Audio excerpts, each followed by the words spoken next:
Welcome to Mainland, your local regional television station. I'm Tanya Omar, and some of the stories coming up in today's news: local body election issues for people, Nelson supermarkets won't budge on wages, car parks may disappear for eateries, and more. Brown tap water is not a compelling drink, as Nelson residents are finding out as they are still experiencing discoloured water, and patients can be seen to be running out with the ongoing issue. This week, a Facebook posting highlighted the exasperation of a resident whom took a photo of the brown water in her jug, and she hashtagged Nelson City Council questioning them about this. To date, she has had no personal response, but City Council has posted on their Facebook page that Nelson's water is still being supplied directly from the Maitai Dam due to recent heavy rain affecting the rivers, and they will be changing back to their usual method of taking water from the Maitai and Roding rivers as soon as possible. We asked local residents their thoughts on this ongoing issue, and as one local points out, returning to the Maitai River for our supply is no quality solution. Not good. I think the Maitai River is deteriorating because there's no extraction of gravel. Many years ago they used to extract the gravel along near the riverside pool, but I have noticed that there is sediment coming from, it looks like, the riverside pool, but the river, there'll be major problems because the riverbed's gradually building up, and if they don't extract the gravel, where does the water go? It could improve, like the filtering system can improve. Like, I know some businesses do have filtering systems there, so workers in healthcare, facilities and residents do actually have filtered water there. Water situation, well, you have to pay for your own water. It's, yeah. I mean, Nelson's been for the, really lovely water situations here, but I haven't actually really experienced with where our water coming out of the, out of my pipes, but it's not very good, is it? Well, I don't know about Nelson because I live out in Dovedale, but we've got undrinkable water out there. I think it's pretty substandard. Water's the bloodline of our existence, and if we don't have clean water, how can we be healthy? Old water lines, the water lines have been only put in for stock, and places been built up and more people have gone on it, and they haven't replaced the lines and they've all perished, and now they say don't drink it. Yet all drinking water has to be boiled, and it has been for many years. Doesn't Dave get his water from in town? We buy our water. In a move that may see some car parks disappear in the city, Nelson City Council has voted to lift its outdoor dining moratorium in the central business district, allowing eateries to apply for licences to use public car parking spaces for outdoor dining. The moratorium on exclusive use of public car parking spaces for commercial activity was introduced in 2003 to ensure parking needs were met in the inner city. With 82% car parking occupancy identified as part of a survey in 2015, Council decided there was room to lift the restrictions on outdoor dining, adding to 13 active licences for outdoor dining, currently occupying 21 public car parking spaces. Mayor Rachel Reese says this is something that she has been aiming to achieve for a long time, that this is about creating a vibrant, people-friendly CBD, which is a goal of Council. She said that with receiving applications for additional outdoor dining spaces, Council will then balance the needs of inner city businesses with the need for car parking. In addition to lifting the moratorium, Council requested officers investigate the feasibility of the licensed outdoor dining areas being smoke-free. People of Nelson may remember that the late Ilko Boswick was a pioneer of the city for many things like real coffee, the arts, and for outdoor dining with his business the Shizelko, affectionately known as the Shays by locals. Ilko had to fight the then Nelson City Council to be able to have outside dining and was initially allowed to use the area across the road below Nelson Church steps. It proved difficult with traffic flow until Council eventually conceded and allowed the use of car parks in front of his cafe, now the premises for Harry's Bar in Trafalgar Street. The local body elections are in October, and we went out to the streets in Nelson to ask people what issues they'll be looking at when voting. Water, basic amenities, just a good quality of life. You know, we live in paradise. Places where to park. I don't really know the people here because I used to be away for about 10 or 11 years.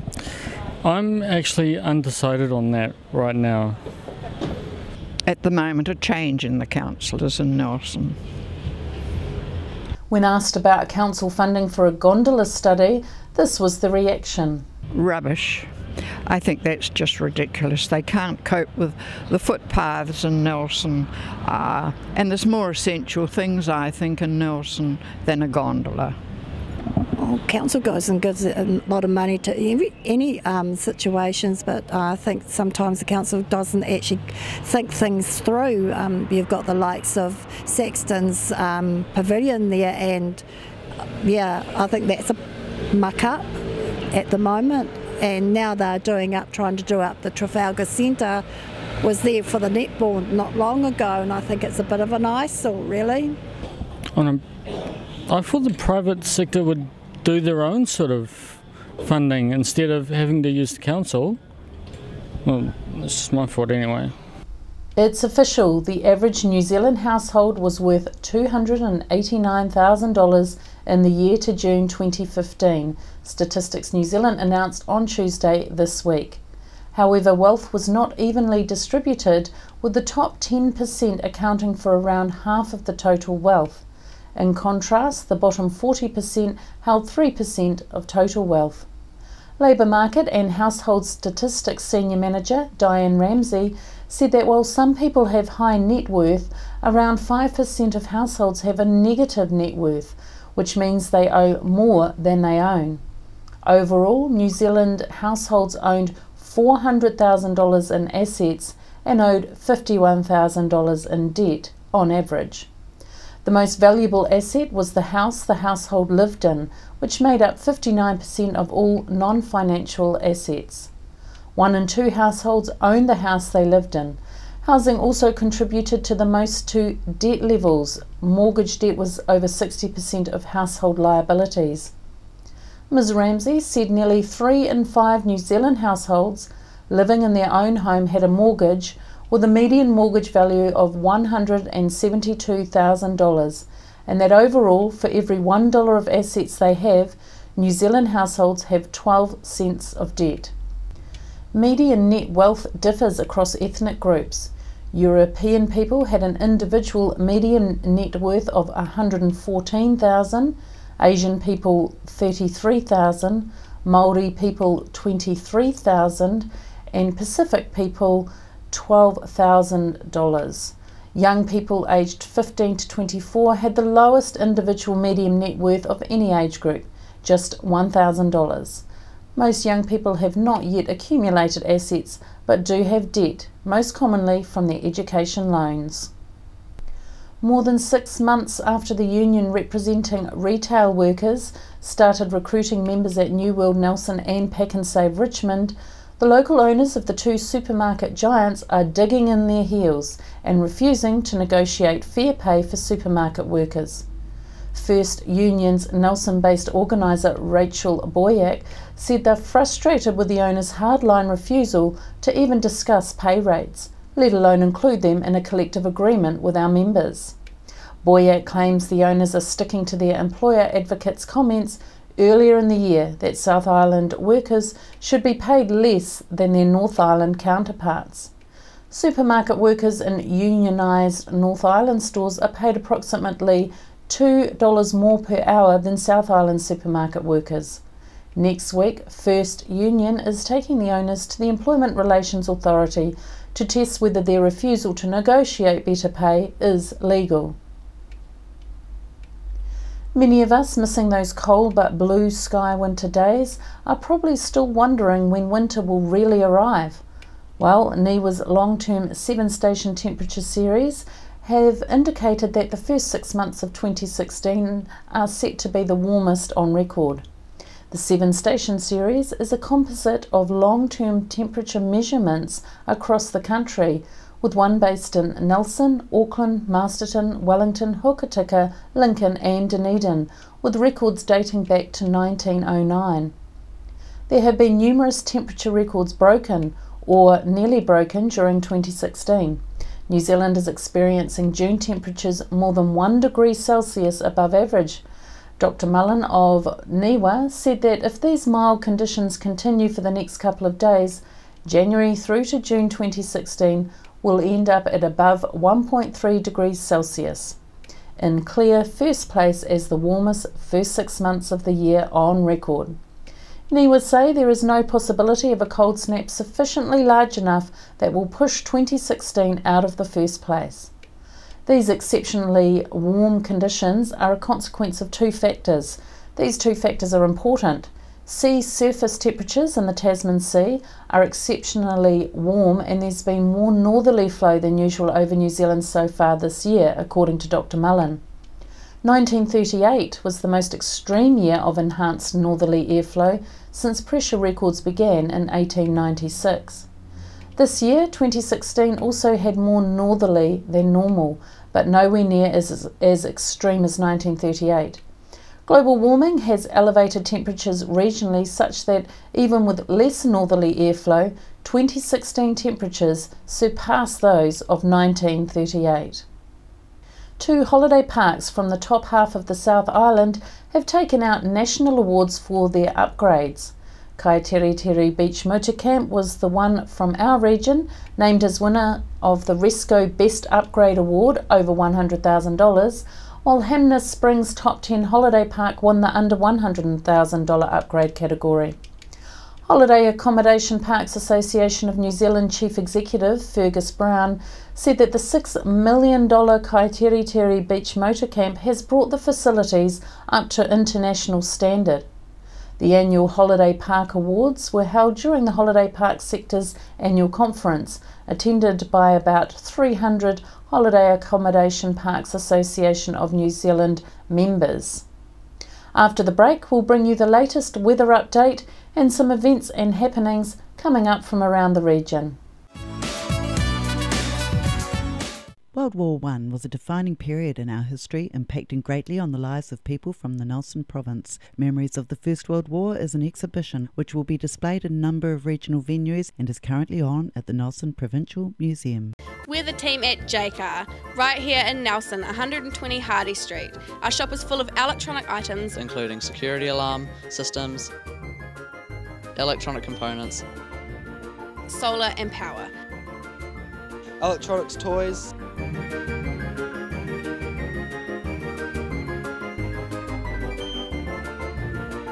sound systems, cables and much, much more.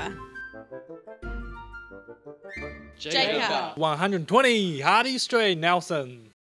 Why would you want to pay as much as $1,000 for a single bed mattress when you can buy a high quality locally made mattress like this for as little as $220? And a queen size mattress could cost you in excess of $3,000, but at Nelson Beds you could have a mattress like this as low as $425. So why would you go out and spend a fortune on your child's bedroom when you can come to Nelson Beds and buy a complete single mattress and base set, a 7-drawer Scotch chest, a headboard and a 3-drawer bedside cabinet for as little as $979? So call and discuss our custom manufacturing options and local after sales service at Nelson Beds, Nelson's only bedding manufacturer.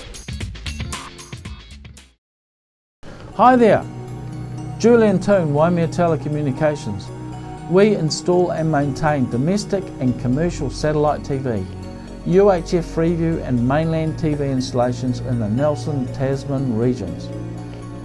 We specialise in Panasonic telephone systems and provide communications, Wi-Fi, IT and wiring for internet, fibre, computers and DSL systems. At Waimea Telecommunications, we also provide specialist electronic systems for features such as a security camera you can watch on your TV, visitor alert systems and much more. Improve your security and communication and entertainment today. Call us on Waimea Telecommunications on 021 472297, ytel.co.nz. Are you tired of endless reality shows? Would you prefer to watch captivating documentaries? They have swallowed cars. Exciting movies? Go ahead, load up and shoot. Music for the soul? And if you think I'd ate your fish and chips, I did, you're mistaken. Programming from around the world. Places to visit.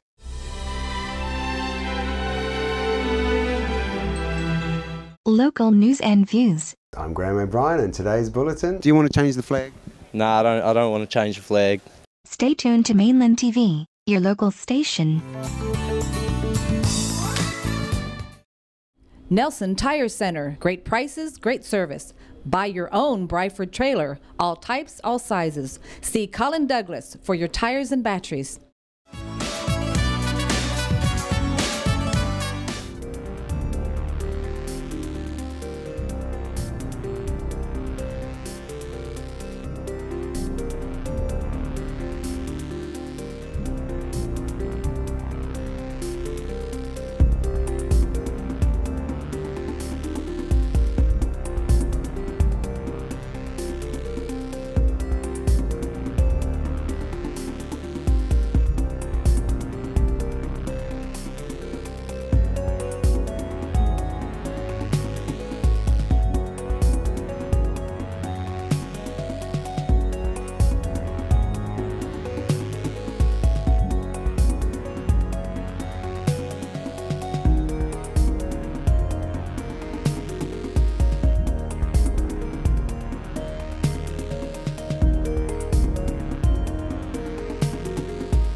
Sit and Be Fit is on at the Victory Community Centre Tuesdays and Thursdays at 10 a.m. at the Victory Community Church, 238 Upper Vanguard Street. School terms only. Fun while you get fitter, work at your level. For more information, please contact Shirley on 547 1433 or 021 121 8023. Victory 60 Plus is on Tuesdays at 1:30 through to 3:30 p.m. at 238 Upper Vanguard Street. You can join in for cards, games and a cuppa. For more information you can contact Jan on 546 9057 or 027 4577 955. On behalf of the team here at Mainland Television News, thank you for joining us, and we'll bring you the latest news and events from around the region again tomorrow.